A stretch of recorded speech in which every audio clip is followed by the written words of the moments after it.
still don't know how to use software, so don't get me wrong. Oop, is it coming? Maybe. So every single live stream starts with me saying I don't know how to use a live stream.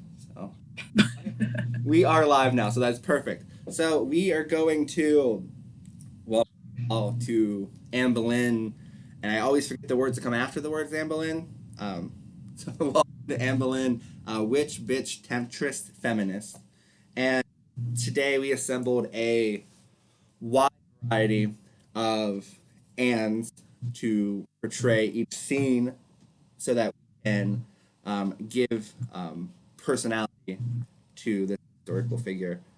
So there are 12 Anne Boleyns and there are 12 scenes.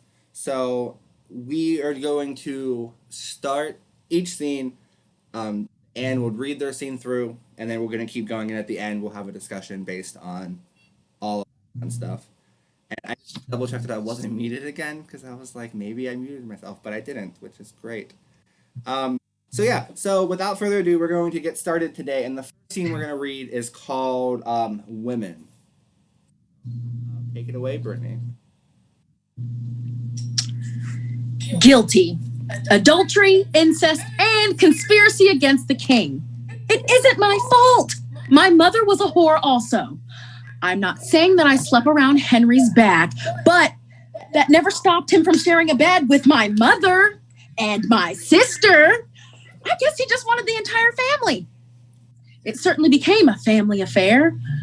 I'm not sure if this is something I would normally go around saying, but it sucks that I am the one that stuck. They think that I don't hear the rumors, but I hear them all. Mary, my sister, had a love affair with our big king. She had a child with him, although she was married at the time. But we all knew that her son, Henry, was a bastard out of wedlock. Daughter! That was a rumor that I was his own daughter. Could you believe that? He's going to charge me with incest. He was sharing a bed with my mom, and we don't know for sure who my dad is. Do you know what he said when someone asked if he slept with my mother? He said, never the mother. The mother. Never the mother. I guess he only likes sisters. I never really liked being around other girls. They never really had the drive to be anything other than a wife, to serve and tend to their every will. Not me. I used what I was given to make something of myself. Queen of England. It sounds a lot more glorious than it actually is. Did you make a son yet? Why don't you have a boy? Damn bitch. He probably has her in his bed right now. Henry always had a backup just in case he didn't get what he wants. Jane Seymour. She's my second cousin, but men are predictable. Henry liked to follow a routine of flirting in order to get a girl to fall for him. I was uncomfortably aware of his growing relationship. Back when I convinced him to leave his wife, he gave me a picture to wear around my neck. I knew that my time was limited when I caught her wearing a similar picture around her neck. My rage got the best of me, and I bruised my hand, pulling that picture from her neck. I knew that I was done once I had Elizabeth. So I don't know why this made me so angry. I named her after my mother. He wasn't happy that I had a daughter. We confidently expected a boy. It was a blow to both of us. All but one of our physicians and astrologers had predicted a son for us. Lynn girl to Mary. Mary was able to give him a son on the first try, and all I had was a beautiful baby girl. I have dreams for her, you know. I hope that she can be better than the situation that I brought her into. She will be better than I could have ever been. When Elizabeth was born, I feared Mary. I never knew why I feared a girl so young, but she was considered a bastard once Liz became a princess. I never wanted Elizabeth to be a bastard, so I needed to pretend to still be in love with him. I'd rather beg my bread than be the greatest queen cherished. Those are the words Mary said when she married a lowlife. I'm starting to think that she had the right idea. Why would I give up? Why would I give up to get so little? Like I said, being a queen isn't all it's cracked up to be. And believe me, men are predictable. Perfect. And the next scene is by myself.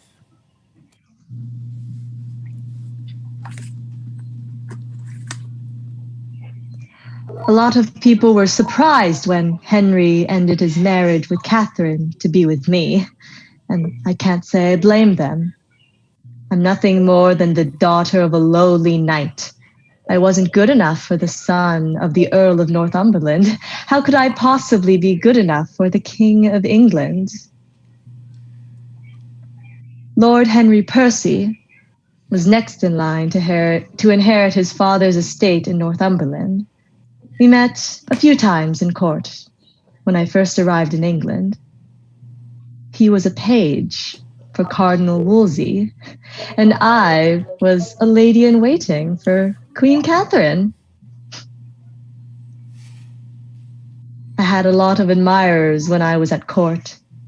Henry always said it was my beauty and my elegance that caught their attention, but enjoyed my company for other reasons. He appreciated my wit and my intelligence. He was attracted to my determination. Of course, we had to keep our relationship quiet. We had to schedule random meetings around the palace, exchange subtle but meaningful glances at one another when we passed in the corridors. We rarely spoke to one another unless we were alone. We didn't want rumors to start. We both knew that once one caught, it would spread like wildfire. I'd been betrothed to my cousin, James Butler. He was the 9th Earl of Ormond, and marriage was my father's doing, and King Henry's. My father was always a greedy man. He learned he had a small, feeble claim on the Ormond estate in Munster, and he just needed to stake that claim. He thought a marriage between me and James would resolve the dispute over the earldom. King Henry proposed the marriage, and my father readily agreed. They got divine approval from Cardinal Wolsey, who unsurprisingly James had been a page for, and that was that. But I didn't care about James, and I certainly didn't care about helping my father. I cared about Lord Henry, and he loved me with his whole heart. When Henry proposed, I was ecstatic. I couldn't imagine my life with James, but I could imagine my life with Henry. I knew we could be happy together. I wrote my father immediately, and I told him I have no interest in marrying James. I have no interest in being a pawn in whatever game he's playing. I told him I was going to spend the rest of my life with Henry, and I was going to be happy.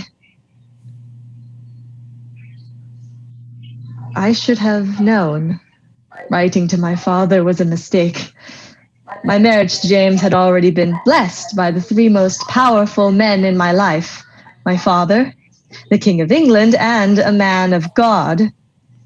Who did I think I was, trying to decide my own fate? As soon as my father learned of my relationship with Henry, he went to Wolsey. Seeing as Henry had been a page under the cardinal, the affair was brought up to light in front of Henry's father. Of course, the Earl refused to support our engagement. Not only was I not worthy of his son because of my father's status, but Henry was already betrothed to Mary Talbot. They had been matched for 7 years when he proposed to me. 7 years. Had I known that, I never would have allowed our casual flirtations to become anything more than the harmless fun it had been. I never would have snuck around the palace to meet with him. I never would have let him steal kisses behind the trees in the garden. Never would have let him whisper sweet nothings in my ear. Never would have let him tell me we could have a future together. I never would have let him. I was sent back to Hever Castle, back home to my father, full of disgrace, and Henry was quickly married to Mary Talbot. They were a terribly unhappy couple. I heard rumors about both of them swirling around England. Henry seemed to believe that Mary was spying on him for one reason or another, and Mary's father, the Earl of Shrewsbury, believed Henry was abusing her, poisoning her. Henry wouldn't hurt anyone. I often find myself wondering, what would have happened if things had gone differently? How different would my life have been if I had been married to Lord Henry Percy, heir to the Northumberland estate, instead of Henry Tudor, King of England? One thing's for certain, I wouldn't be alone in the cell. Okay. Next one is Wicked Stepmother.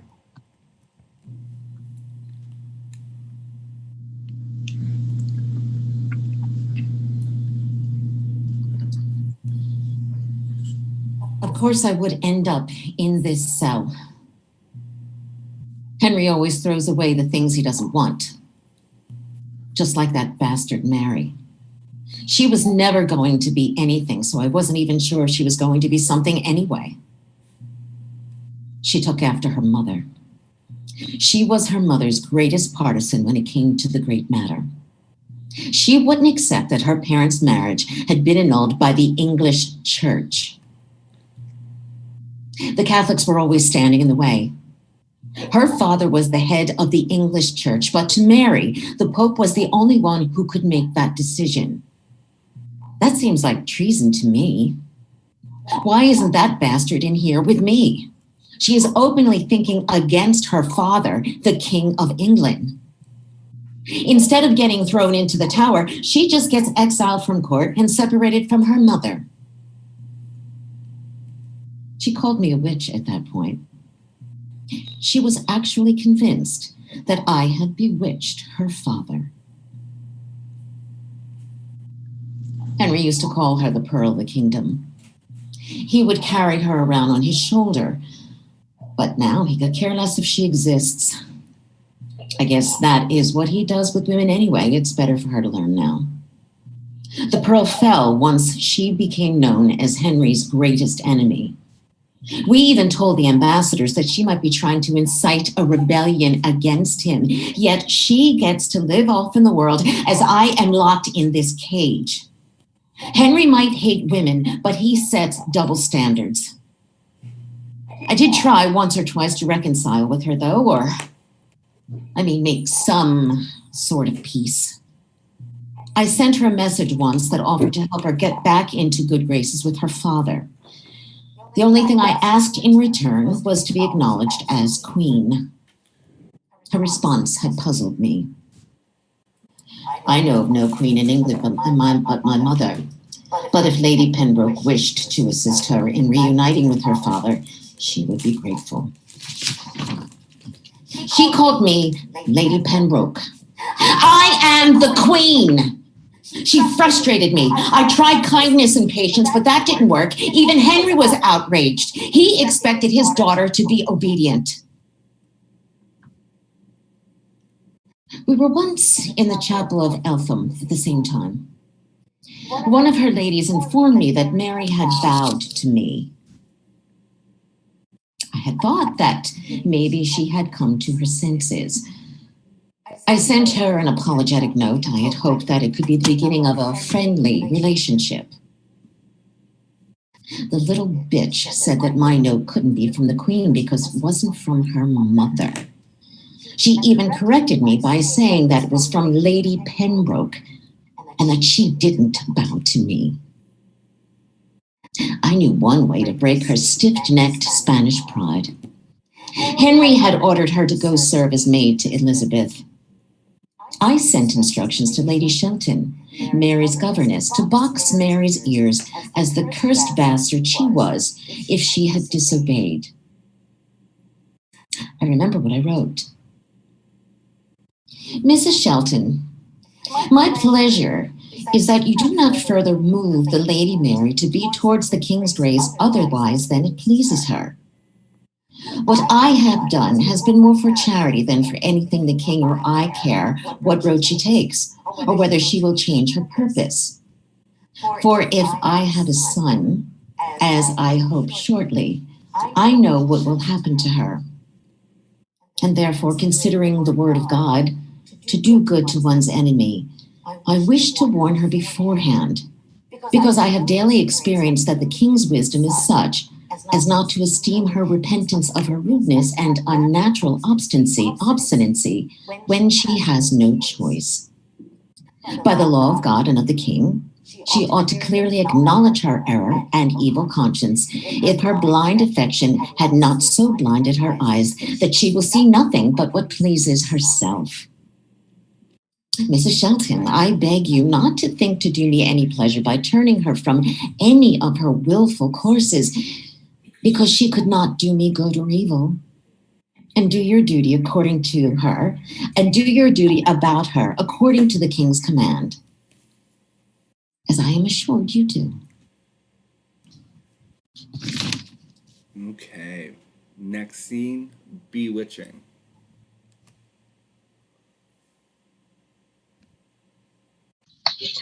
I did become pregnant, as I told Mrs. Shelton, and I knew instantly that it was a boy. He was a strong boy, the perfect heir to the throne, and Henry was ecstatic. A son, something Catherine had never given him. Rumors had started crawling through the castle about whether or not I would meet the same fate as Henry's first wife, exiled and replaced because I couldn't produce an heir. I'd given him another daughter. Beautiful as my little Elizabeth is, everyone knows that she'll never be able to rule. Henry needs a male heir. England needs a male heir. I'd be lying if I said the whispered gossip didn't put me on edge. I never let it show, of course, but I was nervous. I didn't want to end up like Catherine. I couldn't end up like her. Our son could have changed the world, but it wasn't God's will.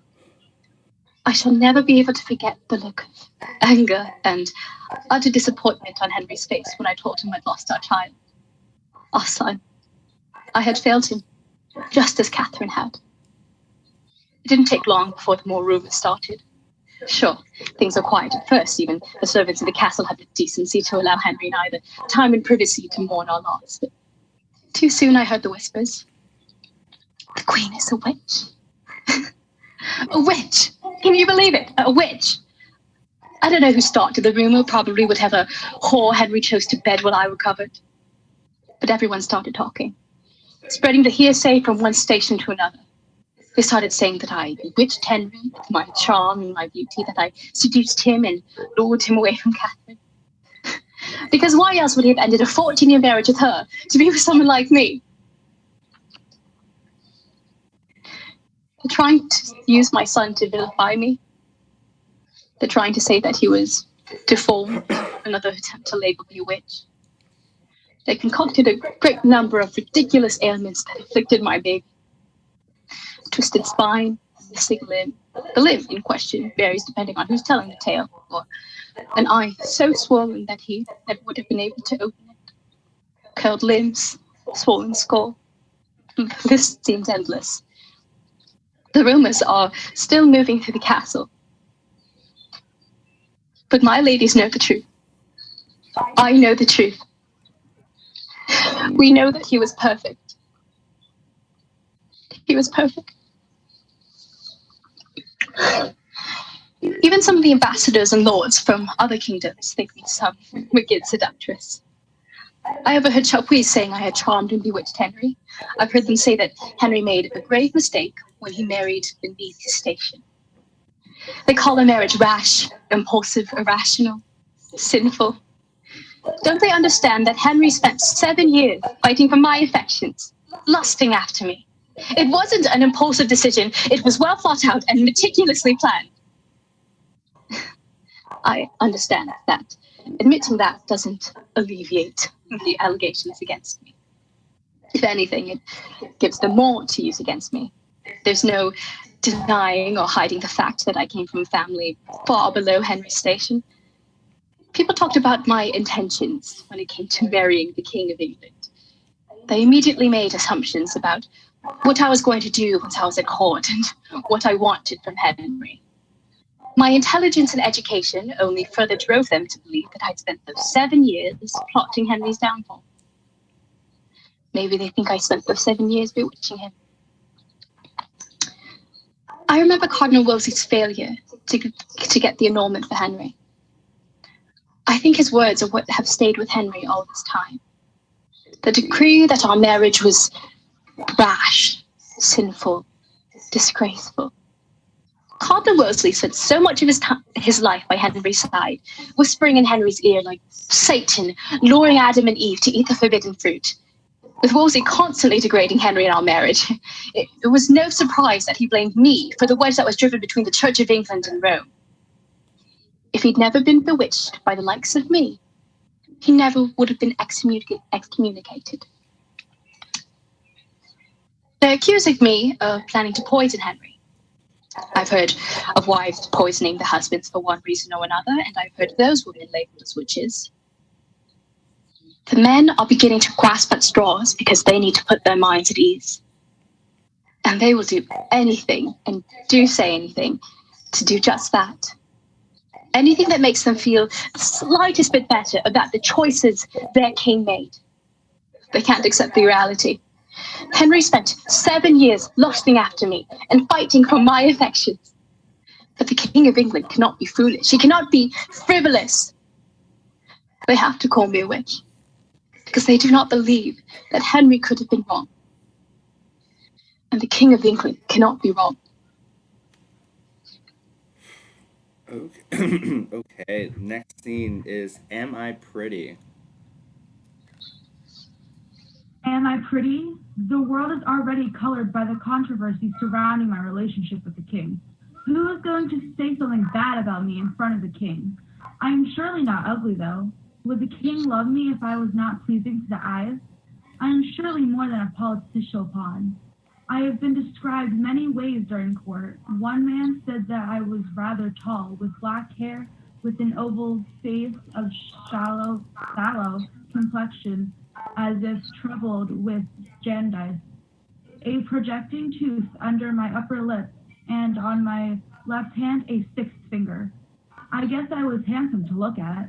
I might be a monster, but how could someone with a protruding tooth, a 6th finger, and a large wen attract suitors? It wasn't like I tried to attract so many suitors. I was happy. My father wanted more for all of us, and I ended up at court. Apparently, I have a beautiful and elegant figure that might be ignored. That can't be ignored. I might prefer to have a 6th finger and a protruding tooth. Those women are outliving their lives. Most of them married in the countryside with a flock of sheep. That is something I envy. I learned from the best in the French court. Lancelot de Carlis once said that you would never have known that I was an Englishwoman, but a Frenchwoman. My elegance could be seen as bewitching to some. I know that I am pretty. I am a woman of status. I have to be attractive. My worth is not determined by how men see me. I have heard rumors around the town. She has a swarthy complexion, long neck, wide mouth, a bosom not much raised, and eyes which are black and beautiful. Her complexion is rather dark. Elizabeth was born so fair that she must have taken after her father and not her mother. Men are a waste of space. It never matters how they look. They could care less. Henry keeps gaining weight, and I'm here trying to figure out if I look okay before they take off my head. I can't help but to think of the better-looking men I had before Henry. I could care less about the way they look at me. I know that my education in the French court makes me look better than the rest of them. And is it really that bad that I care about the others in the kingdom? I will take my passion and my skills over the look on my face. I am an accomplished musician. The lute, virginals, and rebec, no problem for me. French, Latin, and English. I am fluent in 3 languages, while my husband can barely speak one. I am pretty. Okay, next one is Elizabeth of York.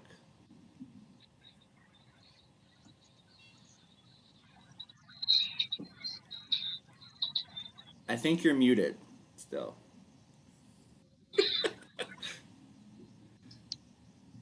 I'm having all the technical difficulties. I'm so sorry. Are we good? Awesome. Okay.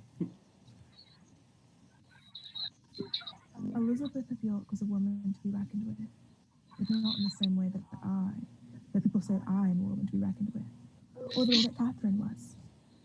Elizabeth was a queen in every traditional sense of the word. She was beautiful, pale skin, blonde hair, eyes that stayed focused on the floor beneath her feet. And she was devout. She was kind, and she was faithful to her husband.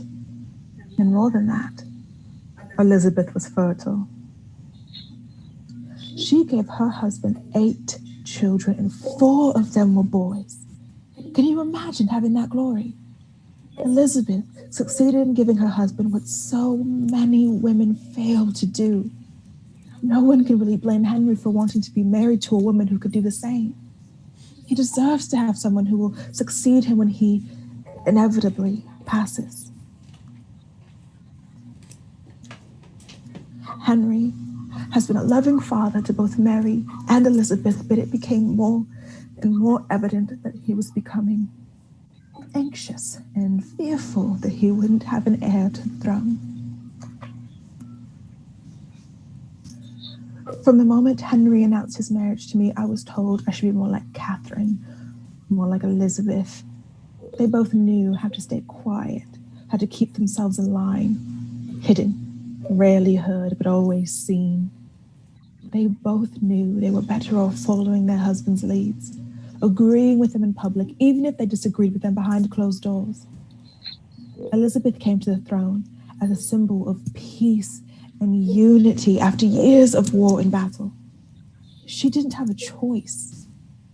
Catherine came to the throne after Arthur passed on, and the only way for her to survive was to marry Henry, to follow her husband's lead. She didn't have a choice. Henry knew who I was when he began courting me.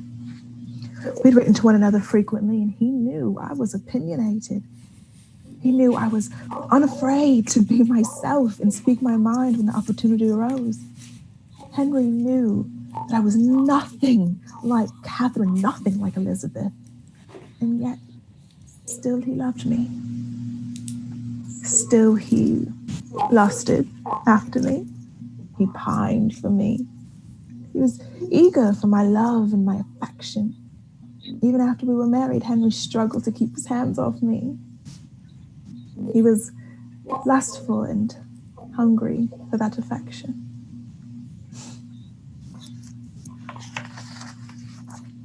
But more than that, he seemed to have an appetite for conversation with me.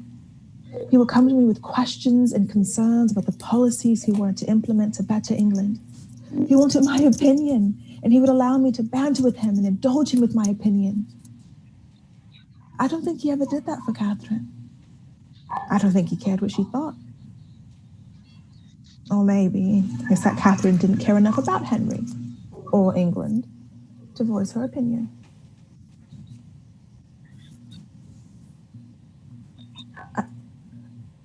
I don't know what changed. It was sudden and unexpected. stopped asking for my opinions. He stopped coming to my chambers to be intimate with me. If I'm being honest, I'm surprised I got pregnant with our son as infrequently as he came to call. I think that's how the rumor started. It's easy for the servants to notice when their king and queen aren't being intimate with one another. It's easy for them to notice when their king is constantly taking a new woman to his bedchambers. And it's easy for them to start rumors.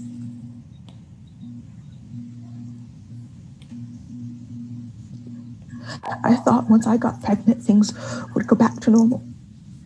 Henry would return his attention to me, and he would silence the whispers that floated through the castle corridors about my adultery.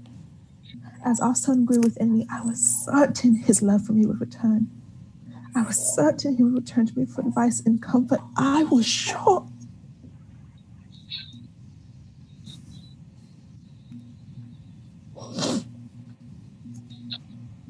I don't know what changed. Henry has always known the kind of woman I am, and he has always known that I am nothing like his mother. Okay, the next scene is Tudor Sex Guide. All right. I am not sure what Henry's ever thinking. Sex was a lot more free-flowing than you might think. The church, the crown, and the doctors all had different views, but there was one thing for sure. It was a sexual minefield. I was always told that it was not right for a woman to talk about sex or even really crave it, but I don't care anymore. I feel like sex is the only thing that women have that they can hold against men. Men will do anything for sex. The church had strict rules about when, where, and how people could have sex that, at first glance, appears that any sexual activity was almost forbidden. Sex was also not allowed on Wednesdays, Fridays, on Sundays, throughout Lent, Advent, and Pentecost. Before major holidays, when a woman was menstruating, confined by pregnancy for a month after childbirth, and while she was breastfeeding, 3 days before taking communion, during daylight hour, naked, or in any positions other than missionary. Sounds like heaven if you found yourself a husband that actually followed those rules and worried about his soul. Because in fact, any sexual act going against the natural order, that is for procreation, was legally classed as sodomy. This meant that a range of activities from the lesser sins of wet dreams, masturbation, and oral sex, throughout the abdominal vices of incest, bestiality, and homosexual acts were condemned. We all know someone that has kissed a girl. It isn't unlikely that the old spinsters living together would be doing some abominable vice in their free time.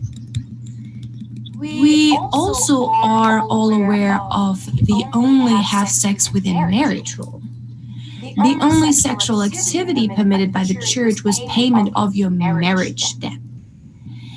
Marital sex to produce a child. But the church had not altogether taken control of the ceremony of marriage. All that was required for a wedding in 1509 was an exchange of vows between a man and a woman in front of a witness, followed by a consummation.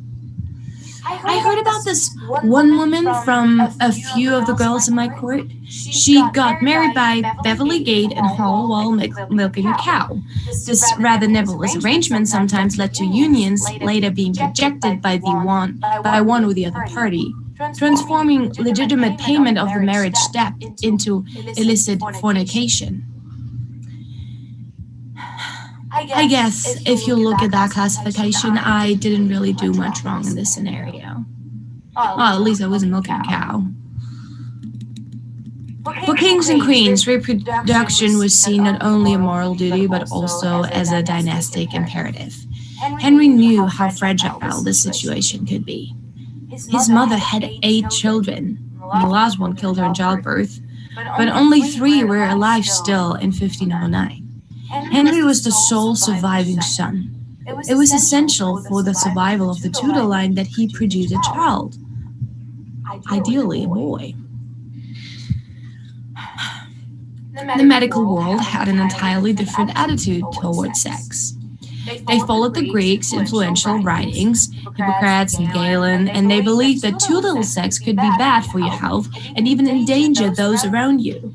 According to them, both sexes produce seed, the means by which new life was created, and good health required maintaining a balance of this in the body.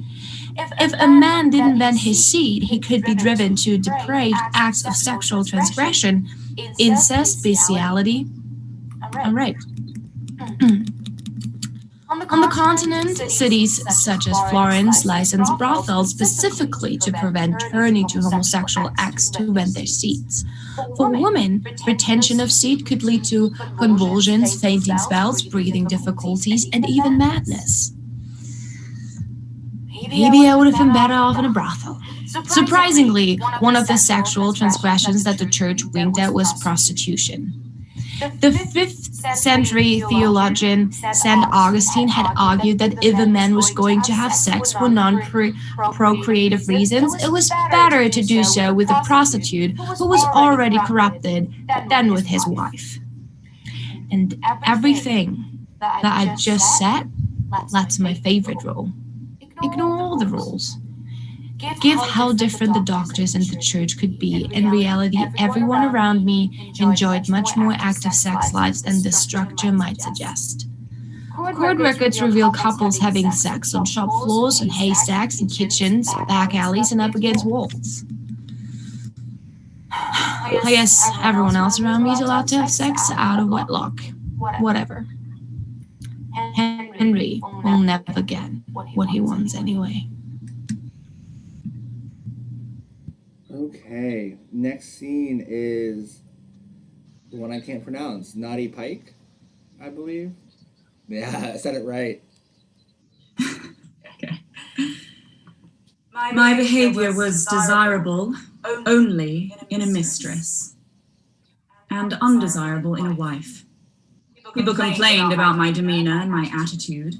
They said the way I talked to those around me was unsustainable to be used with a canine. They said my lavish spending on gowns, jewels, headdresses, and furniture was frivolous and excessive. They said that Henry wanted to find a way to divorce me and be free of me, free of my habits. Those lavish and extravagant purchases were just as much for Henry as they were for myself. They called me the king's whore, a naughty Pike. The public's opinion of me was never high. So many believed that I'd bewitched Henry and forced him away from Catherine. So many refused to acknowledge me as the queen. They blamed me for Henry's tyranny. Though, why they find me at fault, I'll never understand. Perhaps they believe my seduction led him to desolate the monasteries and build a revolution. But tell me this. Could I alone convince Henry that he was the sole interpreter of divine will? Could I alone have encouraged Henry's increasing paranoia? Could I alone have created the tyrant that sits upon the English throne? My failure to produce a male heir only fueled the public's distaste for me. It further convinced them that I was unworthy of being their queen.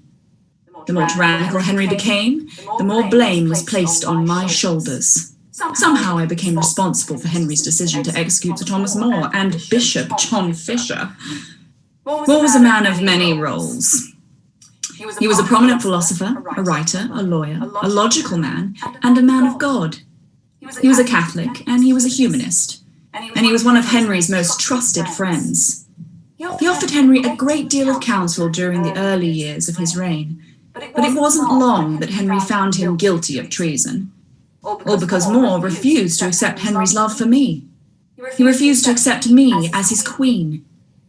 Henry told More that his marriage to Catherine could never have been valid. She'd been married to Arthur, which meant their marriage had been against the law of God from the very beginning. But More was a venerated Catholic, and he adamantly refused to see the divorce from Queen Catherine as anything but a rebellion against God and the Church. More resigned in 1532 because of poor health, but his final mistake was failing to appear at my coronation. Henry saw that for what it was, a blatant denial of my role in English court. The bishop, John Fisher, adamantly supported Catherine from the beginning. He was her chief supporter, and he announced that he was prepared to die on behalf of the validity and indissolubility of Henry's marriage to Catherine. Henry was furious with Fisher, and the bishop knew it. But I don't think he cared. Fisher didn't seem afraid of Henry or the rage that he fueled. A few years ago, the Commons complained to Henry about Fisher. They said he had disparaged Parliament, and Henry demanded that Fisher be brought to him for an explanation. Henry was always coy, and he can be manipulative when there's something he wants. Though Fisher became uninvolved with Henry and the ordeal surrounding Catherine, Henry never forgot the way that the bishop stood his ground.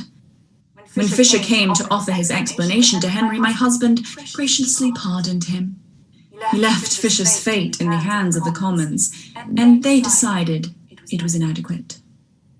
Henry remains a magnanimous sovereign. And though he is the one to make the decisions to end the lives of people around him, I am still to blame. I am still the king's whore. I am still a seductress. I am still a witch, a prostitute, or naughty Pike. Okay, the next scene we have up is religious reform.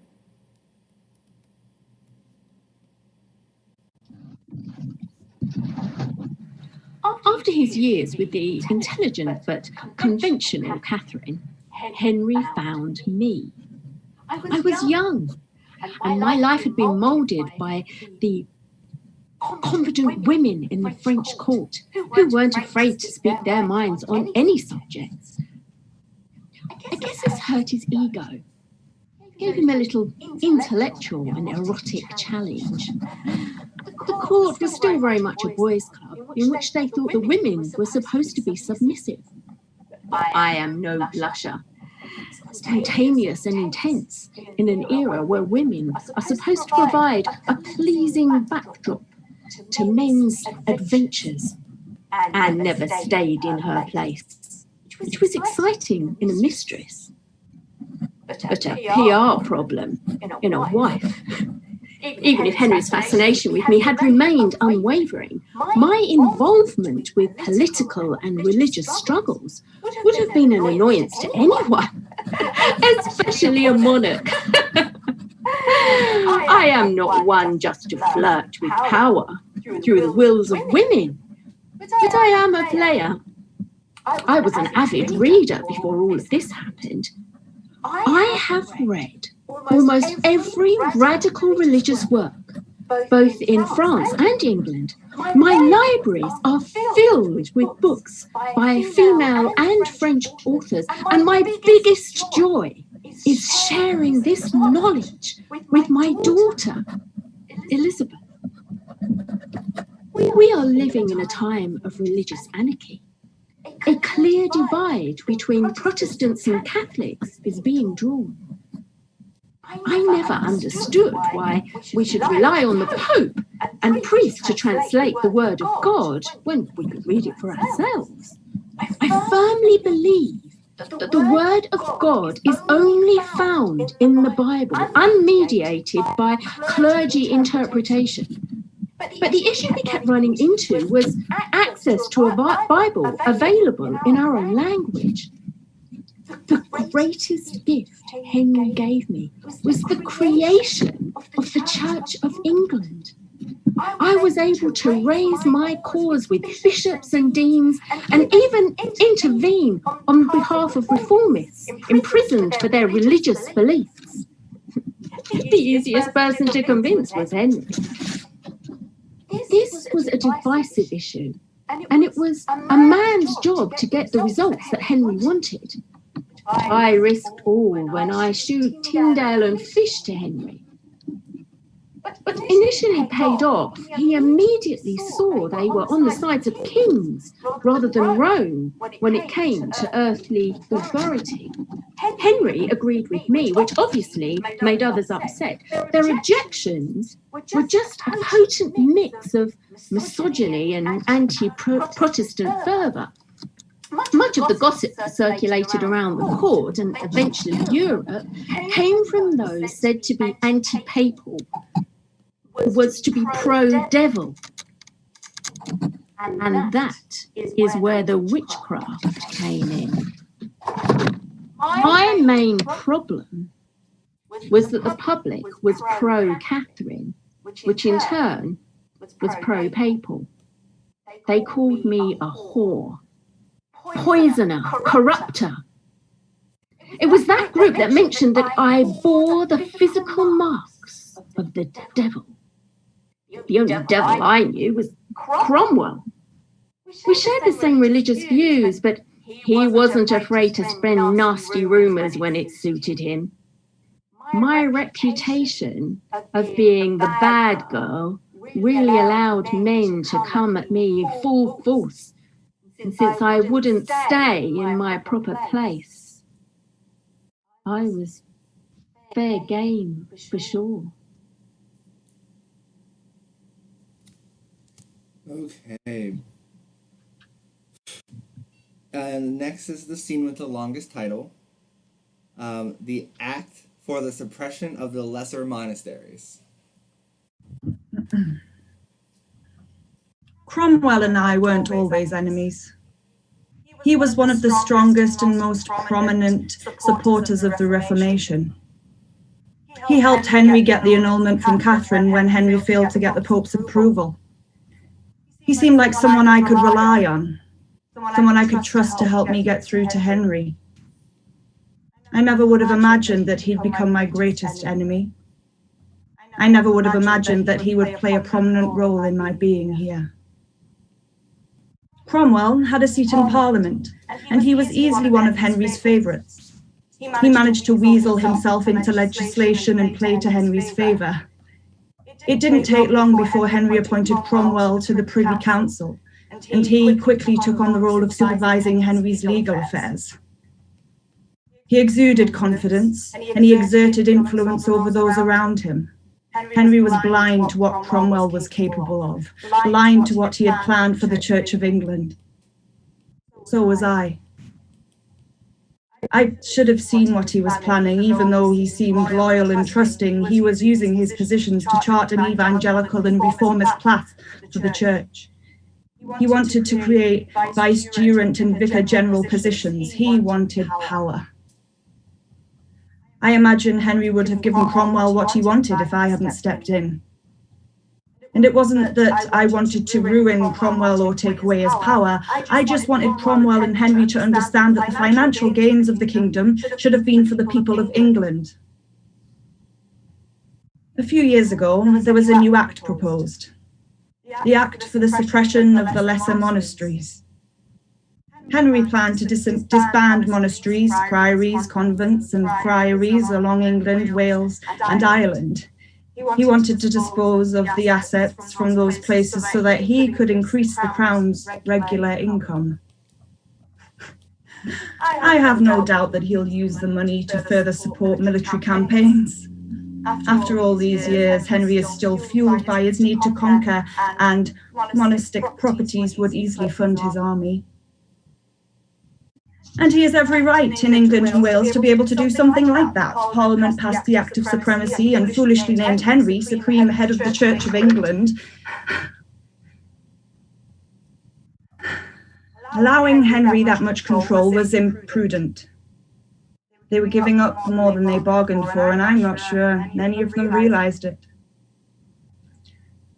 This act to dissolve the monasteries passed through the House of Commons and Parliament, and I have no doubt that Cromwell used his influence in both places to push it through. Henry, of course, was elated to know that he was going to be able to get his hands on what he wanted. But me, I was furious. I wanted more for England. I told Henry we should funnel the dissolution proceeds in education and charity.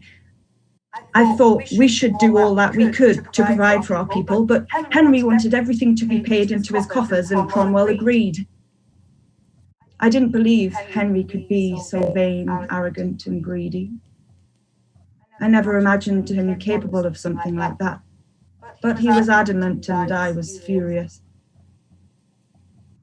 I simply couldn't understand why he wouldn't want to do more for his people. He kept telling me that having proceeds in coffers was doing something.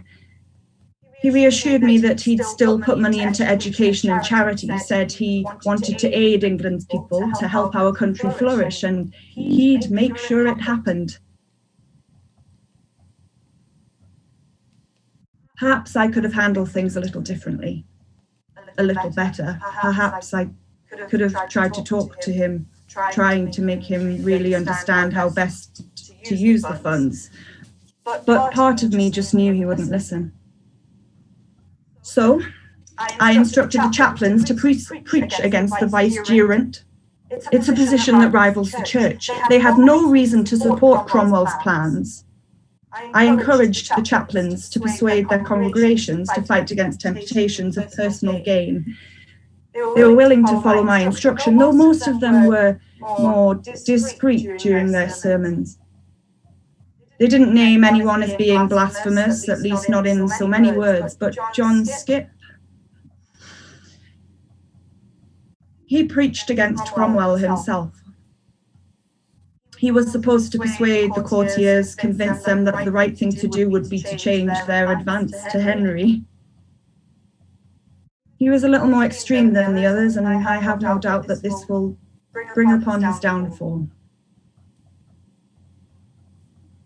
Just another man who's ruined because of me. Next scene, Feminist Witch.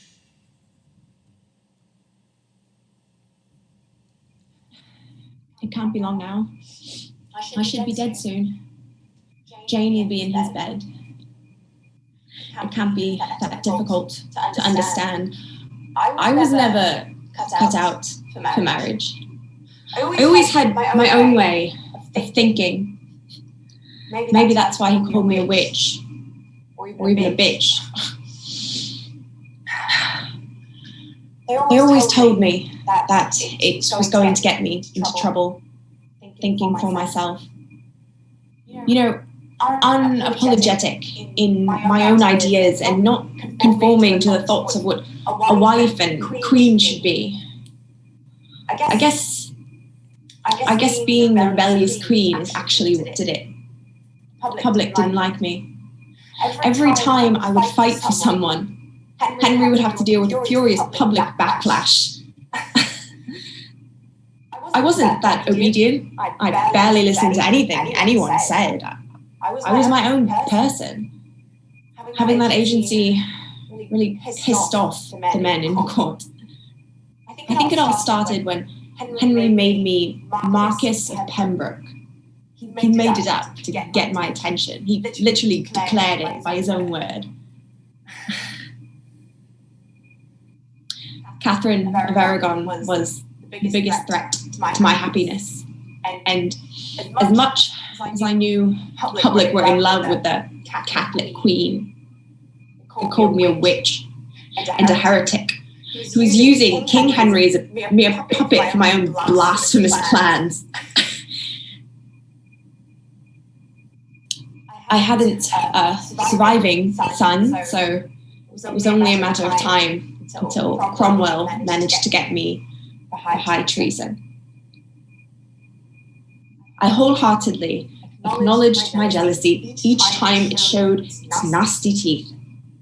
But nevertheless, I stood firm about my political and sociological viewpoints, which Henry respected for a short amount of time. I promised myself I wouldn't cry anymore. I defended myself well at the trial. I fought every step of the way. I wanted to give my daughter hope that she could stand up for herself, that she would be able to say no and not be destroyed for it. I hope that she has it better than I did. When I die tomorrow, I am proud. I am proud that I didn't take no for an answer. And I am proud that I fought for every person, not just the ones that Henry deemed worthy. Okay. And then our last scene, final words.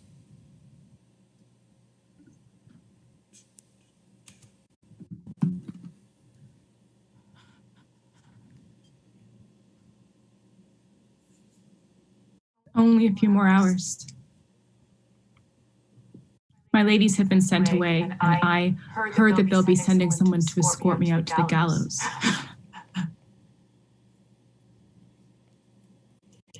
It won't be long until Jane Seymour holds the title of Queen of England, and I become nothing more than a distant memory.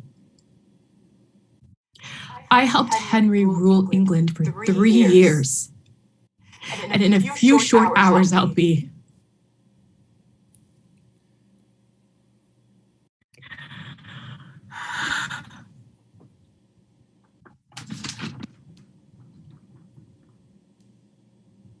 Sir, your Grace's displeasure and my imprisonment are things so strange unto me as what to write or what to excuse.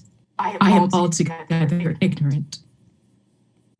Whereas you sent unto me, willing me to confess a truth and so obtain your favor by such a one, whom you know to be my ancient and professed enemy.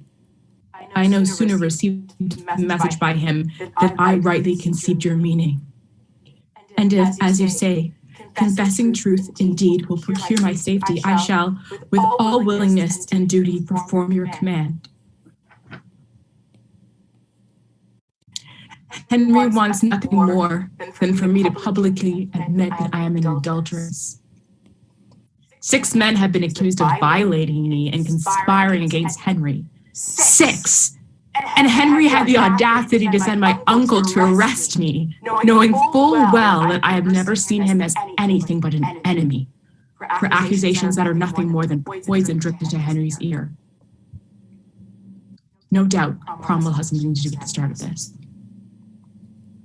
They're saying I kept the company of men for 3 years, but I've heard whispers of times I was supposed to be with these men. My first offense was, supposedly, with Sir Henry Norris. They say I saw him out, but that's impossible.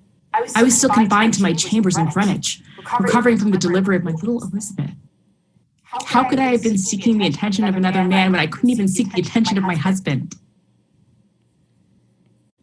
Another offense, more recent, was the seduction of one Mark Seaton, a handsome musician whom Henry had frequently requested to play for us. They're saying we spent time together in Greenwich, which is impossible. I was in Richmond.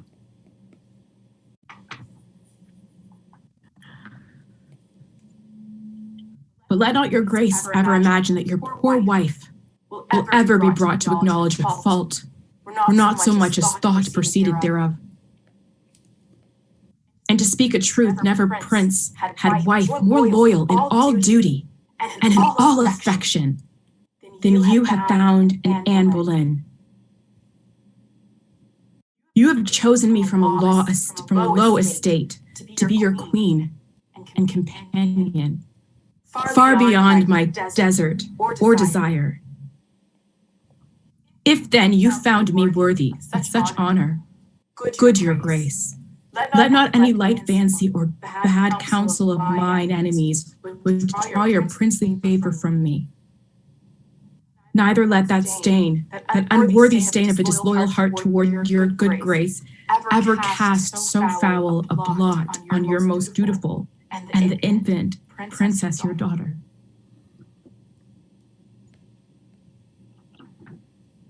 When I first wrote this letter a few weeks ago, I was certain Henry would provide a fair and open trial. I was certain that I would be able to convince him of my innocence, and I believed, without a shadow of a doubt, that once my name was cleared, Henry would no longer feel humiliated. I was sure that once these ridiculous accusations had been put to rest, he would end his affair with Jane. I don't know that Henry ever received my letter. There's a chance my words never reached him, that he never knew how I felt about him, or what transpired between the two of us. There's a chance that he will never know that, despite everything, I still love him, and I would still be his queen.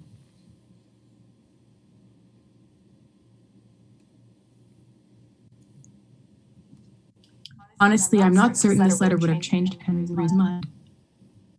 I think he knew he'd be rid of me the moment he laid his eyes, the moment his eyes wandered to Jane, just as he decided to rid himself of Catherine after he saw me. It was just a matter of finding the best way for Henry to get what he wanted. And it just so happened that my reputation as the witch and Temptress gave him the perfect avenue to move on.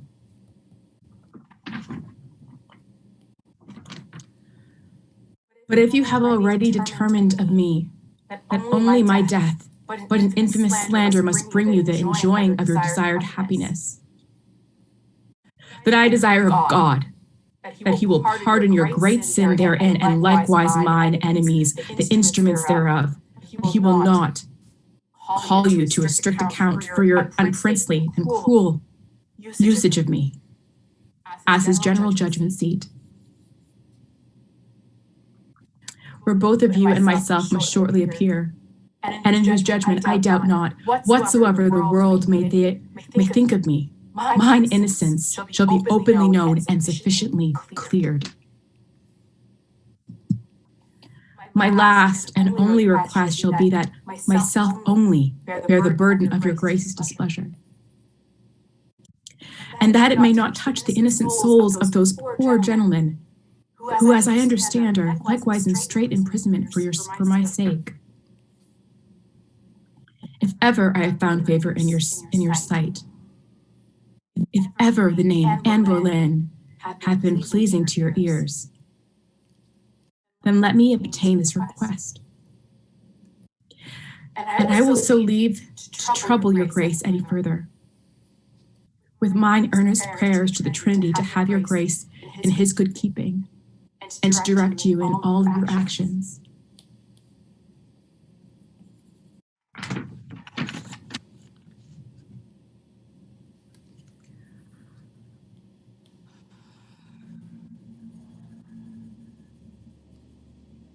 No matter what happens in Henry's life, I hope that he will never forget his loyal and ever faithful wife, Anne Boleyn.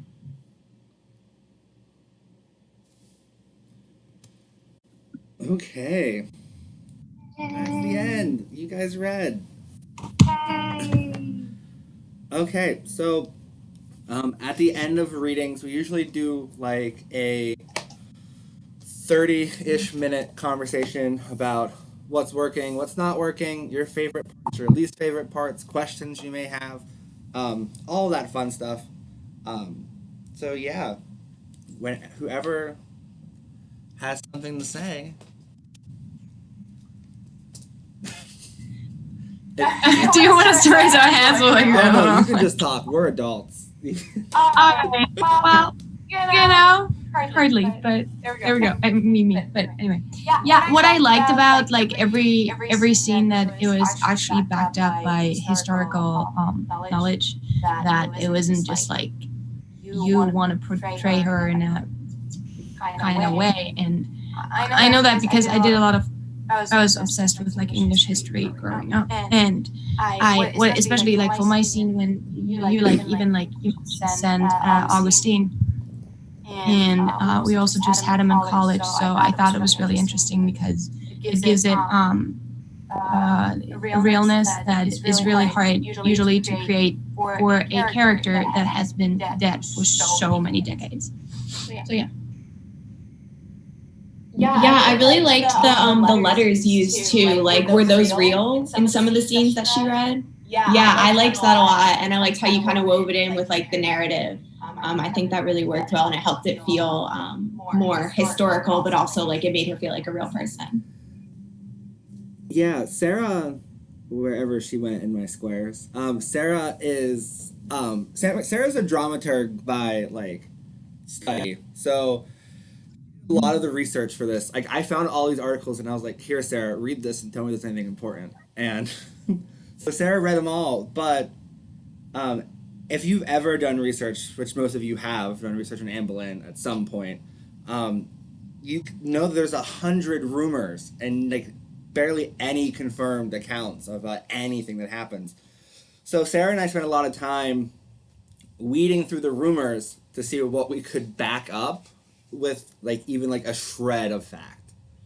Because like if you look at like portraits of Anne Boleyn, like no two are the same. Like one she has a big nose, one she has like a normal looking nose, and one she has like one ear. Like you just like she just looks different every time. So it's really hard to try to write factually about Anne Boleyn. Yeah. And even the scene where Anne is talking about how there were rumors about the son that she miscarried, I spent a whole lot of time researching that, because while those rumors happened, most of them didn't come until after like she had been dead for like a decade or so.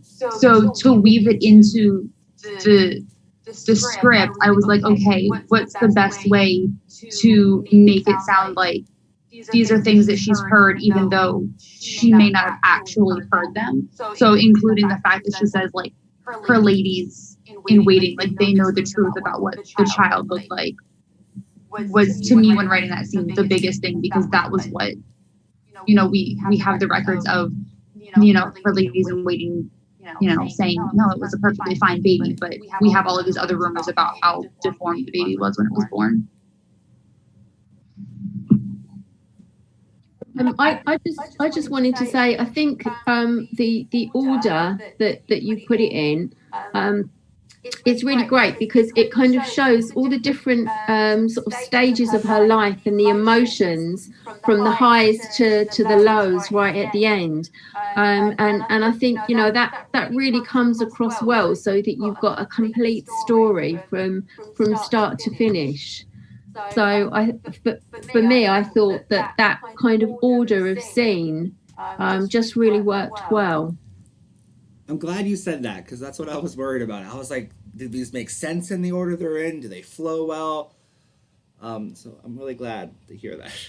Yeah, no, I could feel the emotion from all the different scenes, and the kind of like, you know, the start to all the different political bits and bobs that she was trying to get involved in, and you can just build up this picture, and you kind of know. I mean, you know the story anyway, but you sort of just know that a woman who is so forceful in that era is never going to end well. So you can kind of see it coming. But yeah. So I thought it was good. Yeah. I have a question for you guys, since you're all here. So a lot of the plays that I write and or Sarah researches for me are like plays that are supposed to be performed without an intermission. They just go the whole way through. They're like 60 minutes, 90 minutes. I have a strong philosophy that if you can't say what you want to say in 90 minutes, you shouldn't really be saying it at all. And I hate Shakespeare so much. And that might come from my hatred for Shakespeare plays, but that's a different topic for a different. Valid. So a lot of plays I write, I write what's called a throwaway scene that comes right after an intermission. So like, because some theater companies are like, it's only a 60-minute show, but we still have to give a 10-minute intermission so we can sell more at the bar. Mm-hmm. They try to make profit, so they put an intermission in. So I write throwaway scenes. So like the throwaway scene in this play is Tutor a Sex Guide, because it doesn't really add much to the show, but if you miss it, you're not going to miss anything. And I guess my thought is like, does the throwaway scene take away from anything in the narrative, or does it just like give the audience more like context to the world she's living in? I think the latter, that it actually gives a lot more context, because it's just that that picture the crazy sort of thoughts that they have in the church about sex, what's really going on, and how women are supposed to kind of cope with all that. And so I actually think it gives a bit more weight to the whole story. So I think it's good, actually. But like you say, if you missed it, it's not the end of the world. But I actually think it definitely does give a lot more meat onto the bones and really just puts her in that you in that kind of period in history where, as a woman, it's just a complete nightmare. Whatever you do is wrong, type of thing. Yeah. Well, and you also have to understand, if you want to do a play like that for 90 minutes without intermission, no matter how good the actors, people are gonna get bored. I agree with that. Yeah. No dialogue, there's just monologues. So at one point, after 10 minutes already, and that's scientifically proven, you just zone out because you cannot stay focused that long. And that is the only scene, to be fair, that is a little bit comedic. Everything else is very heavy. However, you're right, it's not adding to her storyline per se, just more what Christina said to the environment she was in. I also think that what helps that scene is that she was speaking to us in the present. She was saying, telling us facts in the moment as the thoughts were coming into her head. And I think that one of the things that made some of the other pieces harder to kind of latch onto, especially if I was just listening to them, is that it's all talking in the past tense, and it's all about this happened to me, and then this happened, and this happened. I feel like there's an interesting thing to be explored with all of this is how can it be happening in that moment and in the present, and rather than her, how can she transform in time, and how can that be done physically, and maybe there are sections that are only done physically with no words, or that sort of thing. I also liked that it had some contemporary language in it, and I pose this as a question because I think you can go either way. How contemporary do you want her to speak versus do you want to keep it all in this language that she wrote in? And there's something about hearing it dotted in here and there that I think I wanted more of. I think there's a possibility of making her I don't know, is she really punk rock, or is she, and then does she play this other little angel in other moments? So yeah, I think it's fascinating. I can answer to that real quick. I add something real quick, Austin. Go for it. I just add that this scene, I'm talking as a woman, she's talking about something that we are still not really allowed to talk about. So I think that's why I thought it was an interesting scene, because she's talking about it like it was in 1509, right? Well, it's still kind of in the same situation. It's still a taboo for us. Women, not so much anymore, but so that's why. A taboo topic. I got you. To go back to what Phoebe had said, when I first started writing, and I was like, Sara, I wanted you to help me with this project, because I'm writing Anne Boleyn as myself at this point, the same thing. And I was like, Sara, Anne Boleyn's gonna turn out to be a sassy gay man by the end of this, so I need your help to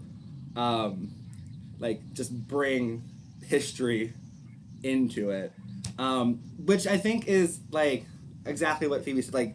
We don't really know who or what Anne Boleyn said or did, or who she was, so having that regal persona thrown in from time to time, I think is definitely something that we can explore more, because it could be a sense of a aspect of humor throughout the thing, where she's this punk rock talking in modern kind of language, and then she goes into this comedic persona when she's all these regal words that I could never write in.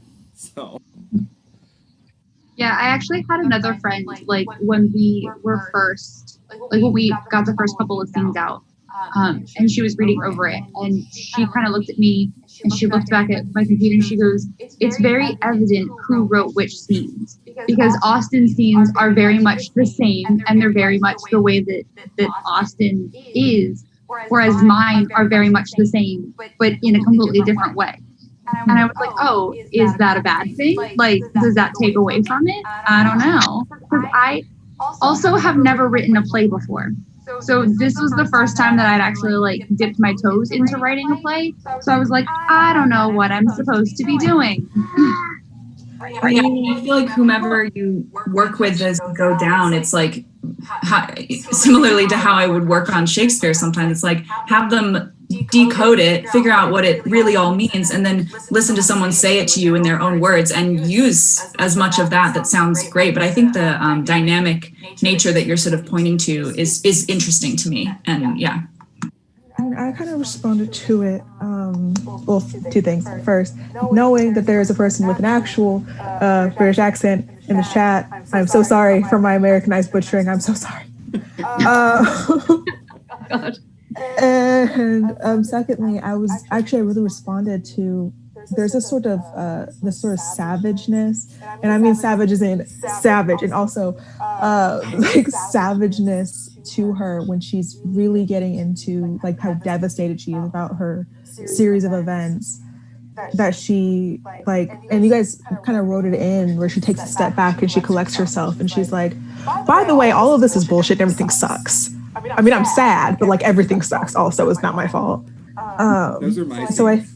The men eat yes. shit and everything sucks. Those are my scenes. Yes. So I think that like maybe even like really leaning into that more, like you know, like when she's self, you know, you have the mirror stuff, like when she's really self-reflecting, like she's in that moment of like, this is my reality, I'm this regal person, and these are the visceral feelings that I have right now, and this is the life that I led. And then when she kind of steps out into like, you know, steps back away from that and she's reflecting on the world around her, not her world, but the world that happens around her, it's more like that kind of comedic, like, yeah, you guys are looking back at this and I'm in it and I agree with you, this is awful. Well, I just wanted to kind of go back to what you were kind of discussing when you were talking about how contemporary you want to make her, or versus like how regal, or you know, how humorous versus dramatic. And honestly, I think you can embrace that. I don't think consistency is as much of an issue because there are so many different accounts and interpretations of her as a historical figure. I think that opposed to trying to like, I don't know, I think it might be interesting to put, as opposed to like trying to like figure out who she like really was, because like that could be kind of difficult if you kind of embrace that like there are so many different accounts. And I know that you're planning to make this a one-woman show, but I kind of was really interested in that it was like all like different actresses and different interpretations, because that's kind of how she is. Like through the ages, everyone has had like different understandings about like what drove her, who she was, and things like that. And so I think that it was kind of, as they were saying, that it could be kind of, I don't want to say boring, but you could tune out if it was just like one actress on stage giving monologues in past tense, but like bringing on different faces, different interpretations, different, you know, characterizations by the different actors. I think that was like a really cool way to approach this, you know, complex, multiplicitous historical figure. I agree with that, especially because it comes out that no one knows what she looked like. They're like, yeah, she was like dark skin, and then somebody else was like, yeah, but she only had one ear, so yeah, exactly. And I think I told Sarah, I'm gonna interrupt you, Sarah, real quick. I think I told Sarah at one point that I had pictured this play going one of two ways, and it goes a lot with what Regina had just said, was one woman or like 12 women on the stage all at the same time, kind of like listening, and then one's like talking, and it's like a conversation with herself, but also a conversation with the audience. So, because there's no fourth wall at all, like she's just talking to the audience. It's like, go get your tea, go get your coffee, we're gonna sit down, we're gonna have a chat, and get my head chopped off in the morning. Like, it's like a fireside chat. I definitely think it would make it more interesting by having different actresses, whether you have 12 people or whether or not you just had 6 people or something like that. I don't know, but I think it would be more interesting to watch rather than just have one person on stage the whole time, because that one person is going to just give their take really on every single scene, whereas what we've demonstrated this evening is that there's so many different kind of interpretations for this character, and they've all been good. And I think it would possibly make it more interesting. This is a little point, and I don't know how important this is to you guys. But in the 16th century, language wasn't spoken abbreviated like we abbreviate it now, like can't, won't, shan't, that type of thing. It's would not, could not. And I don't know if that's important for you to write the script in that way to give it more authenticity. I can't say that word. Even I can't say that word. But I just throw that in the ring for you to think about. Yeah, I think it's a very good point, and it kind of goes back to what Phoebe had mentioned earlier. Like, are we trying to stick as historically accurate as possible with the language, or are we trying to modernize it enough for younger audiences to understand? So I think, like, once Sara and I kind of flesh out that idea, like, are we modernizing it so that this could be used to teach a part of Tudor history, like, that has historical backing, or are we, like, appealing to, and like, what audience are we appealing to? And I think that's the question that Sara and I really have to discover, because we wrote it because, like, we both studied in college together, like, a lot of Tudor history, Shakespeare.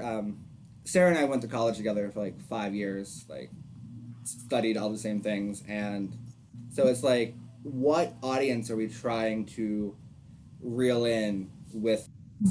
And with the sassy title, I think it kind of reels in a younger audience, but also, like, it can bring in an older audience too, because they're like, oh, there's Anne Boleyn in the title, let's go. So I guess it just, I don't know, like, audiences are crazy, because you, like, write for one and then another audience picks it up and, like, they love it. Yeah, and I think, like, with this especially, like, everybody knows who she is, and she's such this big, like, mythological figure almost. And so I think you could appeal to, like, a really wide range of people who are either, like, history buffs or who have seen, like, the sexy stars historical TV shows. Yeah. I'm so sorry. I have a family thing going on, and I do have to go. But thank you guys so much for having me. And if you could use me for anything else, please do so and email me. But I do have to go. Thank you guys so much, though. Bye. Bye. Yeah, Austin, I'm gonna have to hop off too because I have a screening in an hour. But you're good. Yeah. You people, thank you. I think Maria was gonna say something. Yeah, I was going to say, one thing you might consider including, now I know it was talked about that she had her own opinions, but she was very aggressive, and she would push Henry where no other wife did. I mean, they all knew their place, but she had that in her where she would push him, and and there was one famous quote where he said, when he really got frustrated with her, you'll watch them, I elevated you and I can bring you right down too. So she was not like Catherine. She was not like Jane Seymour. They all were very, they knew their place. But this one really was aggressive. She had balls, and she would fight with him and go tooth and nail with him. And no one did that to the king. So that might add another dimension to this if that was included somehow, because she was very, she could be very nasty. And they were saying, historical reports say that she screamed and she cursed, and you didn't do that to Henry. And yet he took it. He took it for many years when he was in pursuit of her. But then as soon as they got married, things changed. And just an interesting thing, just something to consider as adding another component of her personality, because she wasn't well liked at all. But after she died, people were really mournful because she behaved so beautifully under that pressure of being imprisoned. And her execution, they really felt sorry for her because they knew that the charges. A little bit questionable. But that side of that feisty nature of hers, that could be something that could be really engaging, because nobody ever treated him that way, ever. And yet she did, and she got away with it 4 times. For 3 years. And then, yeah, I definitely think that Anne Boleyn is definitely the sassiest, the most fire in the belly wife that Henry's ever had. And he had quite a few, so we can make that statement. But yeah, because like if you look back at like Catherine was very submissive, and then Jane didn't last that long.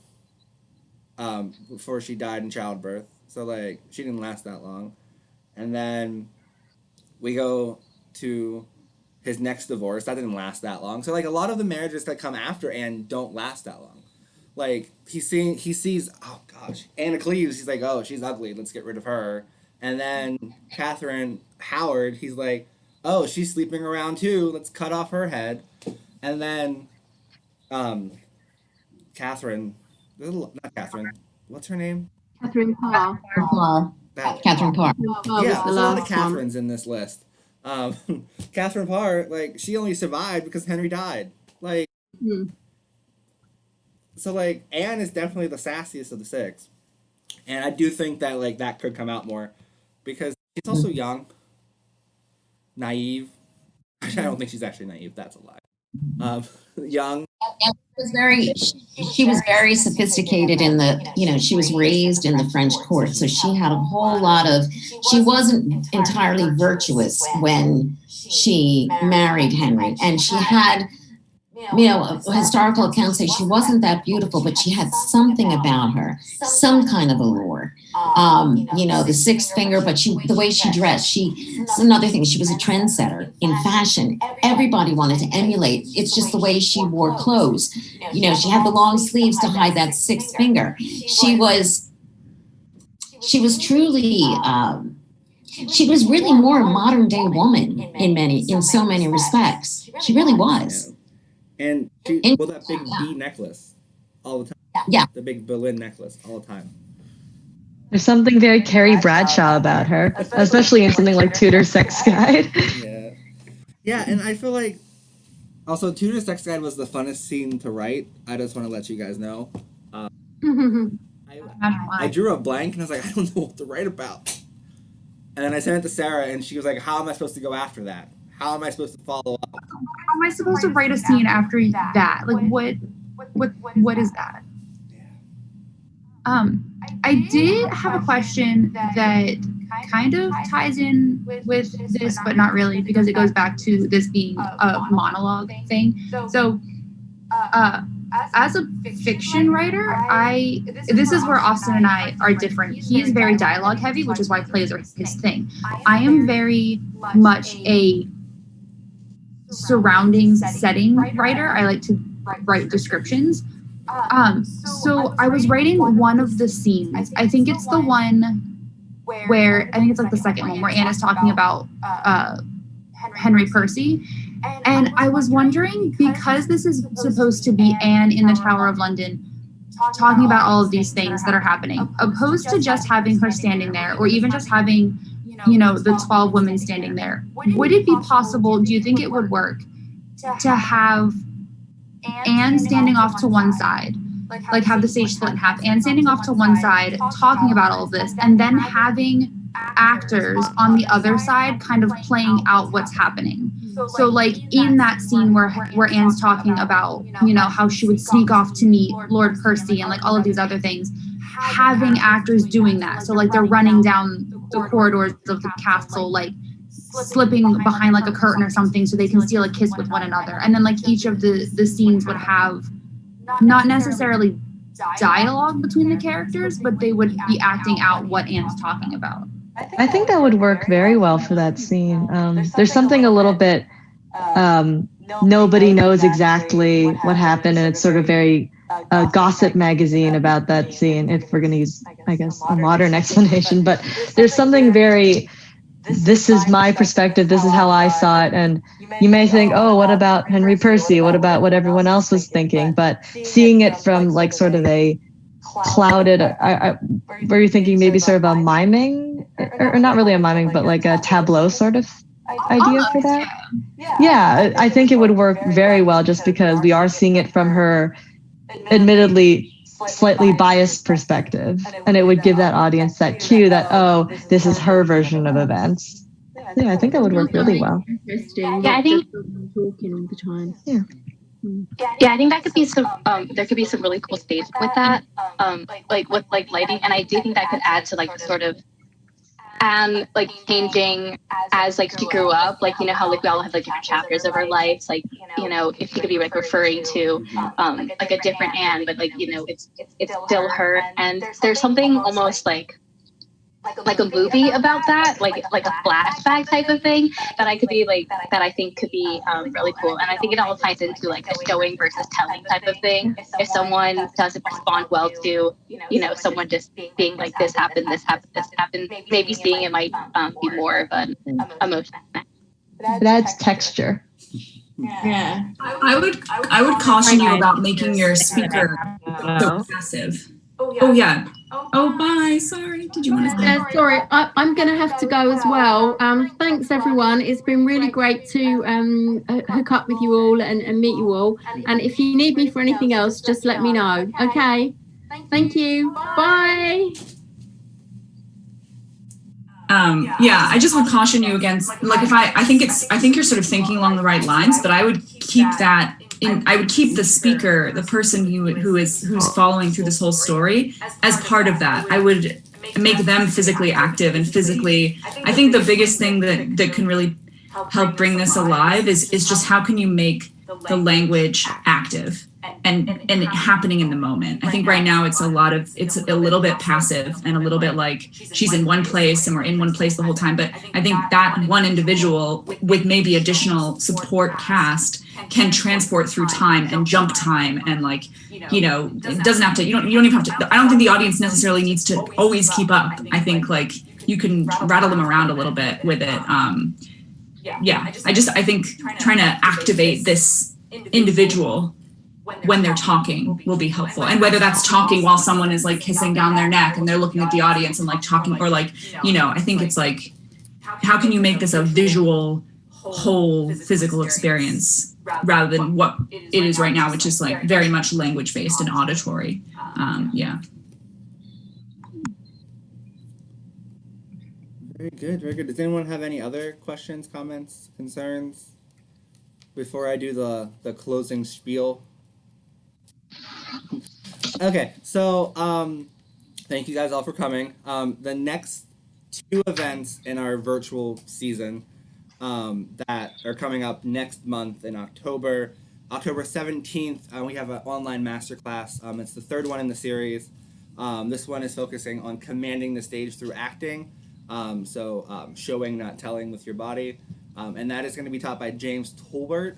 He is currently in residency for Mamma Mia in Vegas, but he has participated with the last 4 musicals with Star Kid Productions. So he is very excited. That is October 17th at noon Eastern Standard Time. And then on Halloween at noon, we have another workshop for a play called Delta Iota Epsilon, which is if you put those into Greek letters, that spells out die. And that is a adaptation of a 2007 slasher film called Frat House Massacre about a murderous frat. So that workshop is on Halloween at noon Eastern Standard Time. So if any of you wanted to peep in and watch that, that is